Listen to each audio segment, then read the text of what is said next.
it is that video that everybody loves to hate and hates to love. Products I regret buying. And I brought a little bit of happiness to this video. There are happy little owls who are winking and doing happy dances on my dress.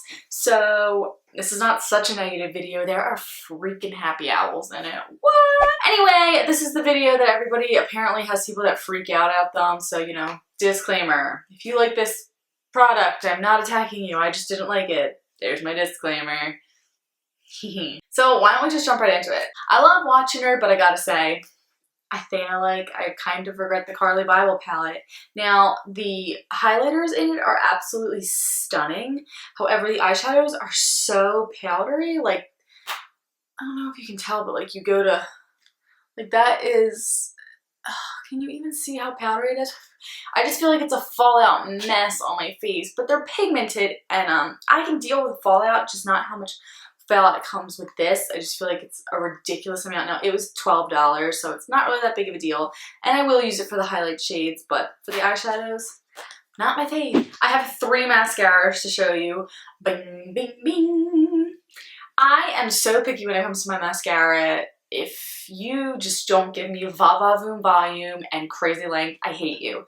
People who are like, I like that subtle lash look. I'm like, who are you? Why? Why even bother putting on mascara for a subtle lash look? So the Voluminous Black Angel Miss Manga, this really just didn't tickle my fancy. It just didn't give me everything that I wanted and more in my little heart. The Maybelline Rocket Volume Express, this like really plasticky, it's just poop. It just makes my eyelashes look like nothing.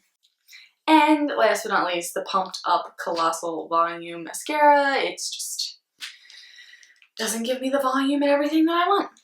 Bye. Next is 2 lipsticks. They are from the Wet n Wild Fergie line, I think they're from. They still sell these.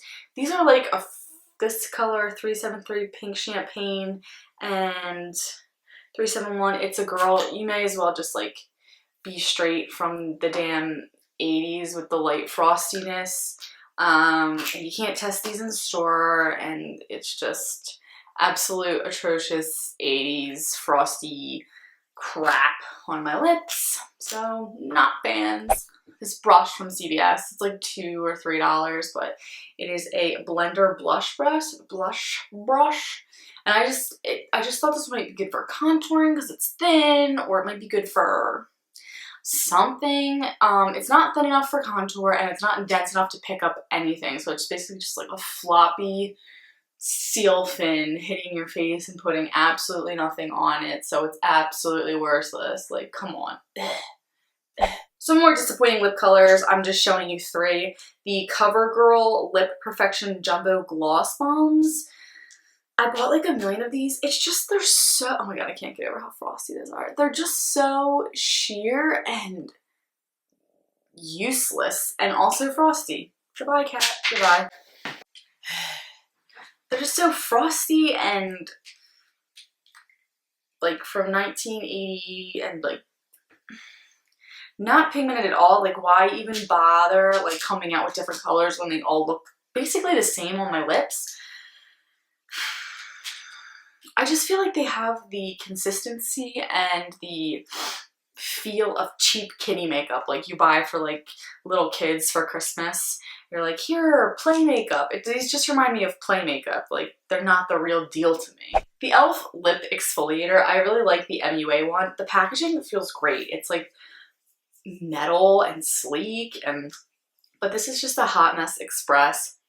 Smells amazing, tastes amazing because it's sugar, but this is like rubbing sandpaper on your lips. And I know you're supposed to exfoliate, and it's not supposed to be the most comfortable thing in the world, but this is literally like painful. Like, it hurts, and it doesn't even take off all the gunk that I wanted to take off, and big, huge chunks of sugar just fall off all over my lips. It's just like, well, I feel like the rock monster in the Never-Ending Story when he's eating those rocks. You guys know what I'm talking about? Like, the crumbs are falling. I feel like I'm basically putting rocks and putting them all over my lips, and they're just like falling. And like, Treyu's talking to me, and I got rocks all over my lips. How am I going to save Fantasia when I got rocks all over my lips? this hard candy sheer glow all the way. Now, if you guys follow my channel, you know I do like the regular glow all the way. This is just too sheer. Like, it absolutely does nothing. I have swatches all over my hands. I'm so sorry. I went to Ulta today, so I have an Ulta out hand. You see that peachy dollop there? And it looks, okay, it's starting to look real illuminaty. La, la, la, la, la. Okay, it looks kind of illuminating on my hand, but when I mix this with like a foundation or I put it under my foundation, it's just too subtle that it doesn't even do anything. It doesn't even show up on my skin. I just feel like it's a waste.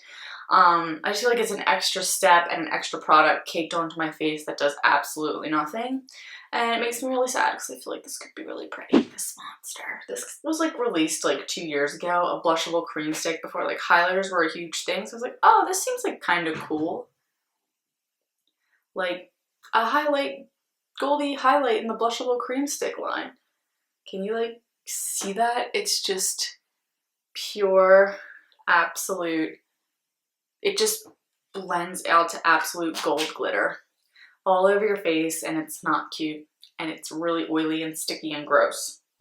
This monstrosity, this e.l.f. all over color stick in pink lemonade. The smell of this, I'd probably rather pick up my dog's poop before I smell this. Oh my god, it's, first of all, it's like super frosty. There it is. It's, once again, it's like kind of like 1980s. Not that I don't have anything against the 80s. It may seem in this video like I got really something going against the 80s. I don't. It's just, this is just atrocious. It looks so weird on your cheeks, and I just can't get past the smell. It smells so freaking bad. I can't do it. This Physicians Formula Happy Booster Glow and Mood Boosting Powder in beige. I don't even know what this is supposed to do. Is it a blush? Is it a bronzer? Is it a highlight? I think it's supposed to be a highlight because it like shows up a little bit pinky highlighty, but it literally just blends into nothing on my skin. Like, what is the point of view? I just don't know. It just doesn't do anything for me. Again, on the Physicians Formula train, this is the Cashmere Wear Ultra Smooth Bronzer in the shade Bronzer. This is just absolutely way too orange for my skin tone. Like, you might as well just call me a new balloon because it just shows off way too orange. I'm not even gonna swatch these. These are the e.l.f. I guess bronzers. This isn't Warm Tan and this isn't Sun-Kissed. These are just the crumbliest, the most powder. Oh my god. Do you guys see that? They're so crumbly and powdery and weirdly like terracotta-y orange color. Like, oh my goodness. Oh god. They're just so nasty and like weirdly shiny. These like look pretty in this lighting, but in the RL, real life, crumbly, powdery, weird colored messes. So badly something I wanted to love and I bought a while ago is the MAC Studio Sculpt Foundation. First of all, MAC foundations really break me out. Secondly, this is really hard to work with. It's like working with tacky, putty tar on your face. It can give you a really pretty dewy finish, but it feels like there's a lot of makeup on your skin and it looks horrific for the first 30 minutes of wear. This is one of those foundations that you have to put on your face and let it settle. Let it sit, or else it's just gonna look like makeup on your face.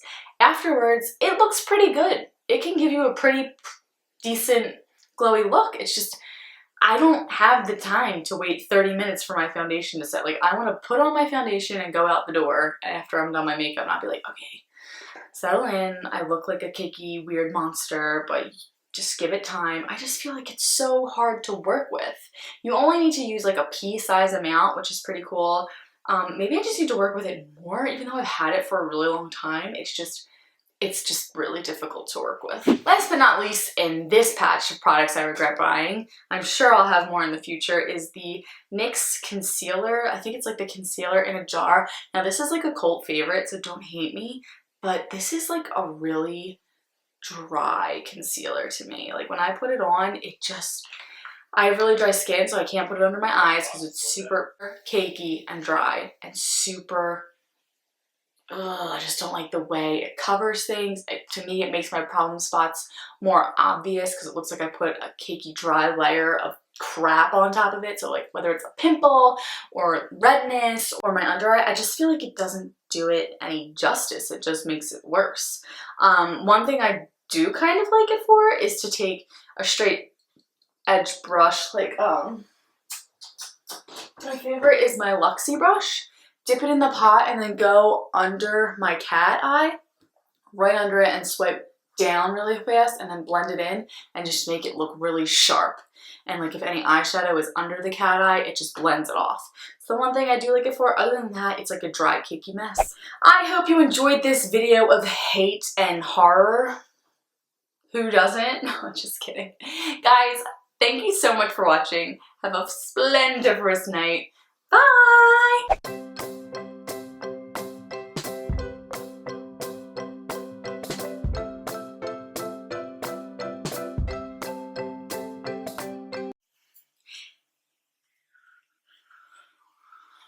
Threw off my G. What you doing, Bobby? Me? Yeah. Waiting on these people that are in the game mode. What? Just wondering. Bye! What? Bye! Bye? Yeah. I love you. I love you too.